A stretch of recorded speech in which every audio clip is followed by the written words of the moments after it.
प्रणाम। मैं राजू कुमार। मेरे साथियों, कुछ असामाजिक तत्वों के द्वारा हमें डराया जाता है। हमसे कहा जाता है कि तुम बनिया है, तुमसे नेतागिरी नहीं होगा। ये यादव का बेल्ट है। मेरे साथियों, यह सच है कि हम बनिया हैं, लेकिन हम कभी सिर्फ बनिया के बारे में नहीं, हम जब भी सोचते हैं तो हम सबके लिए सोचते हैं। हमें जाति सूचक अगर वो शब्द बोला जाता है तो ये सभी एक एक जनता का अपमान है। इसमें सिर्फ हमारा अपमान नहीं है। क्यों? क्योंकि हम समाज के लिए काम करते हैं। मेरे साथियों, जब कोई भी काम हो, जब लॉकडाउन लगा था देश के अंदर, हजारों मजदूर जब दिल्ली पंजाब से पलायन कर रहा था, बिहार के लिए पैदल जा रहा था। हम भी हरियाणा के हिसार जिला में थे उस टाइम। वहाँ से भी कुछ लोग साइकिल से और पैदल चलने के लिए तैयार था। उसमें भारी मात्रा में यादव ही थे। हमने उस टाइम किसी से जाति नहीं पूछा था।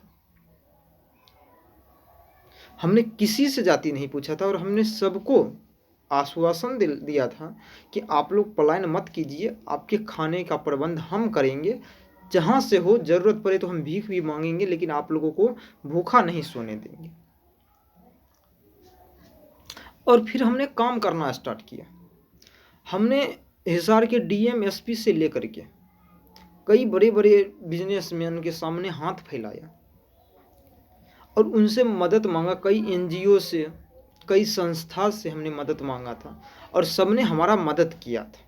और सबके मदद से जितने भी हजारों मजदूर था, सबके खाने पीने का प्रबंध करवाया। मेरे साथियों, क्या हमने कभी किसी से जात पूछा था? किसी से नहीं पूछा था। फिर हमको कैसे कहा जाता है कि तुम बनिया है, तुम्हारा दिमाग खराब हो गया है, तुमसे कुछ नहीं होगा, यादव का बेल्ट है। किसी का अगर थाने में काम नहीं होता, थाना में रिश्वत मांगता है, तो हम टेलीफोन करके बिहार पुलिस मुख्यालय भी फ़ोन करके उनका एफआईआर करवाते हैं। हम क्या उनसे जाति पूछते हैं?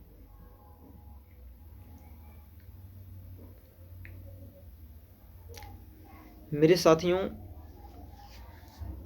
हम तो जनता से निवेदन करते हैं कि आप लोग हमारा साथ दीजिए। कुछ असामाजिक तत्व हैं जो इस प्रकार की बातें करते हैं। हमको उससे कोई फ़र्क नहीं पड़ता है। आप लोग हमारा साथ दें ताकि हम निरंतर आपके लिए काम करते रहें।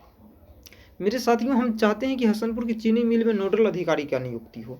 क्या उसमें सिर्फ बनिया का फ़ायदा होगा? अब कुछ लोग अफवाह फैला रहे हैं कि हसनपुर के बनिया को सभी मदद कर रहा है। उससे यादव को भी फायदा होगा। हम मानते हैं कि जो हसनपुर के दुकानदार हैं उनको तो फायदा होगा कि उनको जाम से मुक्ति मिलेगी, लेकिन यादव को भी फायदा होगा क्योंकि गन्ना तो यादव ही गन्ना का खेती करते हैं। आज वो 3 दिन में अपना गन्ना बेचते हैं। अगर नोडल अधिकारी की नियुक्ति हो जाएगी तो सिर्फ 3 घंटा में गन्ना 4 घंटा में गन्ना बेच पाएंगे, तो उनको भी ना फायदा होगा, सबको फायदा होगा। हम कभी व्यक्ति विशेष के लिए और किसी एक तबके के लिए हम सोचते नहीं हैं। अगर आप लोग हमारा साथ और सहयोग कीजिएगा तो सभी तबके के लोगों का भला होगा। आपके ये जितने भी नेता हैं आपकी जात वाले, ये 10 तारीख के बाद अपने अपने घर में रहेंगे, वो आपको नहीं मिलेंगे। अगर उसके बाद अगर आपके ऊपर कोई समस्या आती है तो आपके सुख दुख में भागी हम और हमारे कार्यकर्ता ही बनेंगे, हमारे टीम के लोग ही बनेंगे। आप यकीन मानिए, कोई आपका फ़ोन नहीं उठाएगा। इसलिए हम आप लोगों से निवेदन करते हैं कि हमारा साथ दें और हम आपके साथ से, आपके सहयोग से कदम मिला करके आगे बढ़ेंगे। धन्यवाद, नमस्कार। मेरा मोबाइल नंबर 9117062313, 9117062313।